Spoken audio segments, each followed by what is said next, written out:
What's up everybody? I'm Diana from Starker's Corsetry and welcome to our Underbust Corset Sew Along. It's been a couple of weeks since I have been recording any of these videos, and what a hecking couple of weeks it's been. We've been in 2 weeks of isolation now, and I have been using all of my time to make these masks. You may have seen them in my last video or watched my how to make these video. That is basically what I've been up to, about 16 hours a day making masks, making scrub caps, and I've been putting cute fabric in them for the lining pockets. I'd like to update my do-it-yourself mask video. It had an open lining to put the filter in, but now I like having the fold-over cotton linings at this point because since I made that video, a lot of interesting studies have come out that have talked a little bit about having several layers of protection. Some cute colors is purple, pink, gray, I've got navy, black. Oh my gosh. I am selling them on my website to help fund masks to donate, as well as these really cute scrub caps. If somebody asked me a couple of weeks ago if I would have a scrub cap, I think I would have thought them crazy. However, polka dot scrub caps, also my favorite. These little planet ones. Anyway, these ones are being donated to the nurses at St. Joe's in Toronto, and the masks are helping to fund the fabric that goes to them, and that's what I'm waiting for this morning. You may notice yet another crown. This crown is another one from Hysteria Machine. It just arrived yesterday. I love it so much. I've been wearing it around just for fun. But here's what we're going to need today. Your center front panels only, and your center front placket panels. Those are the only two fabrics that we're going to be needing today. We are also going to need the busk that you've measured out. You're going to need your chalk pencil or just regular chalk, sewing machine, thread, extra bobbin thread, a nice sharp needle, and of course our tea. The tea today is called Read My Lips from David's Tea, and it is really, really pretty. Look, it's got little sugar lips and little chocolate chips, and I just spilled it all over my table. And it is a black tea, and it smells like mint and chocolate. So without further ado, let's get sewing. We're going to use the inside of our corset fabric. So the outer side that's going to be facing the outside world is now going to be on the table. I like to use a 3/4 inch seam allowance at the center front because it gives a more secure seam when the busk actually is inserted. And I'll show you what I mean as we move along. So do pay attention to what your pattern says, whether it's a 3/4 inch seam allowance or a 1/2 inch seam allowance, and just draw that along your center front.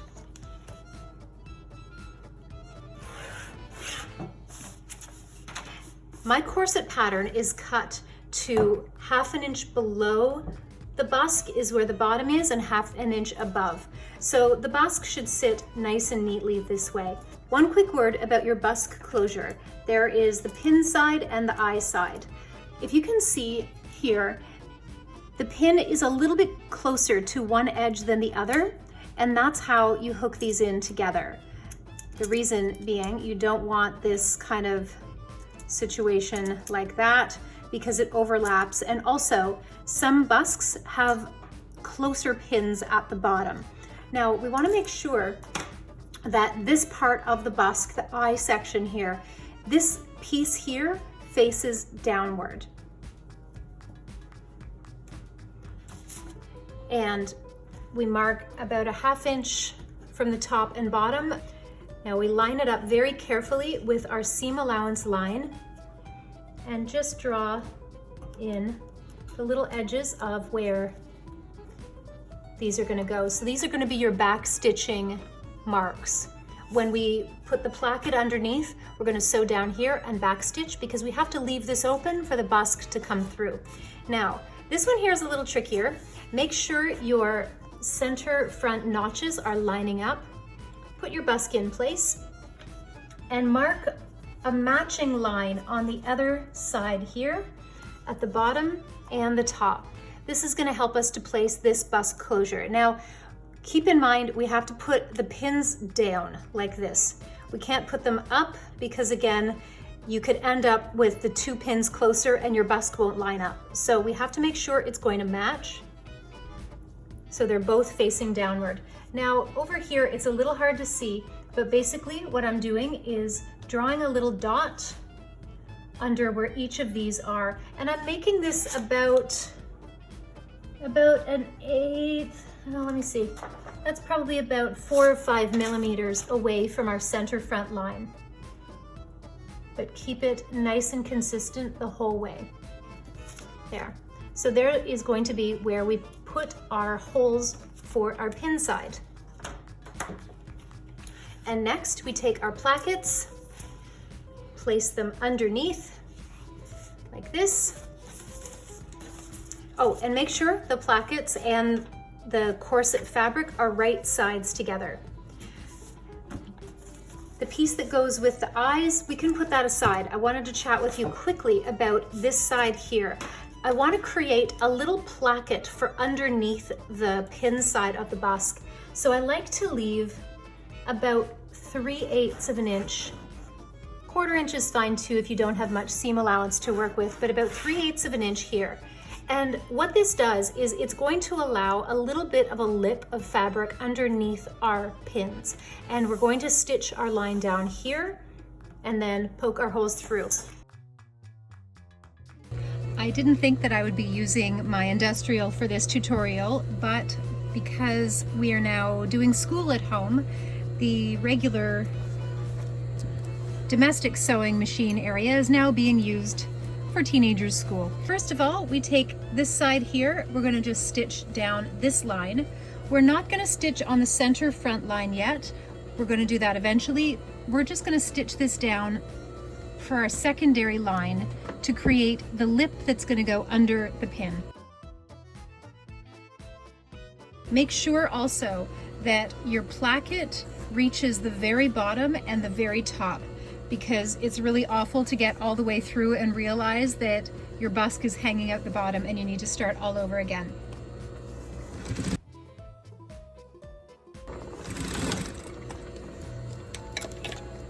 I'm gonna set that aside for now. And oh yeah, you know what? Didn't I warn you guys my nails would get really bad this week? Yeah, here we are. So pour one out for all of our outsourced beauty necessities.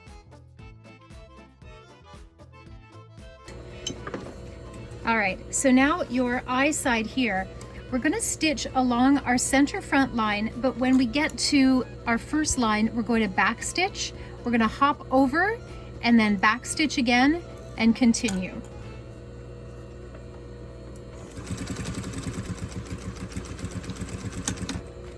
And then place your needle right through the next eye side, back stitch.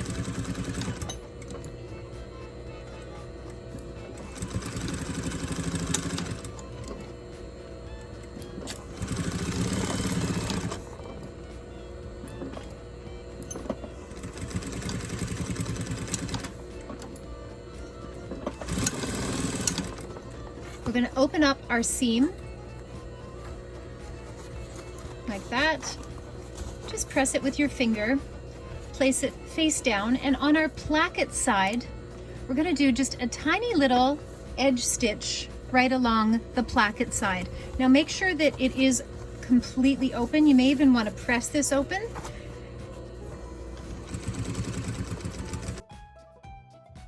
So here's what we should have here. Our open placket, just a little edge stitch. That actually just helps to keep this open a little bit more. Next, we're going to double check that you can see through here, see through where the holes are. That's where your eyes are gonna go. Now, a little extra thing I like to do to make it just a teeny bit more secure is find out where that first hole is at the top. And you have to be very careful and make sure you're wearing glasses at this point. Just very slowly stitch until you get to that first opening and then back stitch. This gives a little bit of extra security at the top of the busk closure. So it will also help to prevent the top of the busk from coming out. And we're going to do that again at the bottom. Now just find out where that opening is and start to stitch this is where we're going to switch to our zipper foot. Sometimes I'll cut a little extra piece of fabric like that just to slip it underneath. This can do a couple things. It can help to conceal the little bump that's at the bottom of the busk, and also it can just help to add a little bit of extra security to this seam here, because there is a lot of tension on the very tops and bottoms of your busk closure. One for the top. It's probably better to use a matching fabric. Okay. So now we are ready to sew our busk closure. I've seen some ingenious ways of holding this in place. I've seen people with pipe cleaner that weave it in and out. I think that was Red Threaded. She had a pretty cool tutorial about how to do this too. I like using a little clip like that. So very, very carefully start sewing. Now, this is where you want to start using your hand wheel, and very carefully make sure that your needle is not hitting the top of the busk. We really want to make sure that the needle stays away from the metal here. And once you're pretty sure that it's all in the right spot, very slowly stitch all the way down, making sure that the busk is pressed very tightly against the center front seam.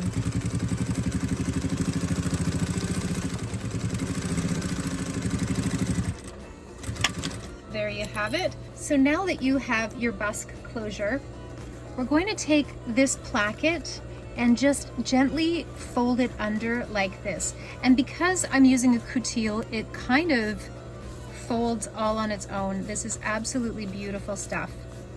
And again, apologies for my not so beautiful hands right now. I've never had beautiful hands, and my busted nails and a little scratch are certainly not helping.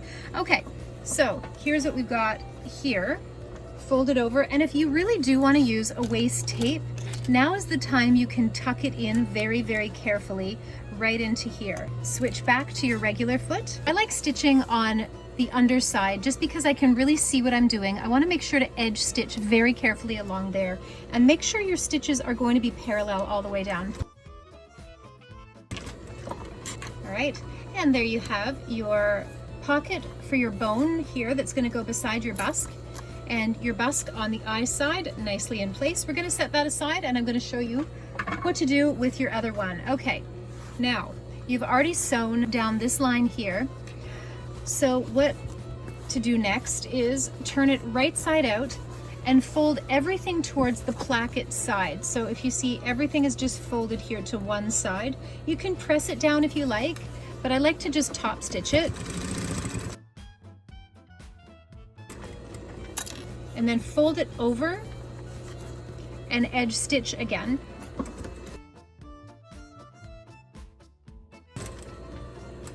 Your center front line is still going to be here. You can use an awl to poke through from the inside out like that. Again, make sure that the shorter side is facing your center front, and you can kind of start to wiggle it through. The shorter side, go.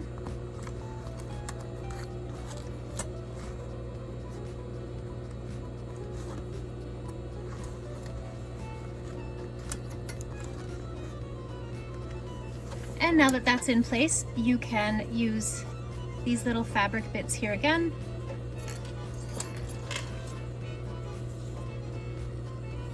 Just to secure the ends of your busk. Now use the other side of your zipper foot, the left side, because you'll notice now that the center front of your busk closure is going to be somewhere around here, because we did draw that 3/8 of an inch. So you can use an awl just to gently run this across so you can get an idea of where this little ditch is going to be. So very carefully start using your hand wheel to stitch down here, just to be sure that you're not going to hit the metal part of your busk.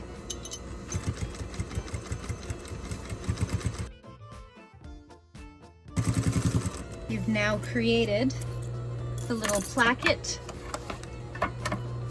that's going to sit underneath This is going to help prevent skin from popping up through the center. We're going to switch to your right hand zipper foot and stitch down the other side of the busk.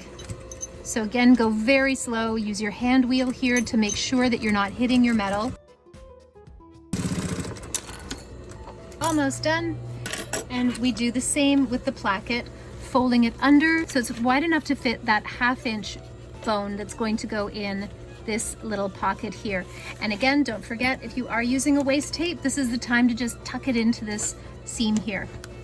Change back to your regular foot and sew it down just at the very, very edge. And ta-da, there you have it.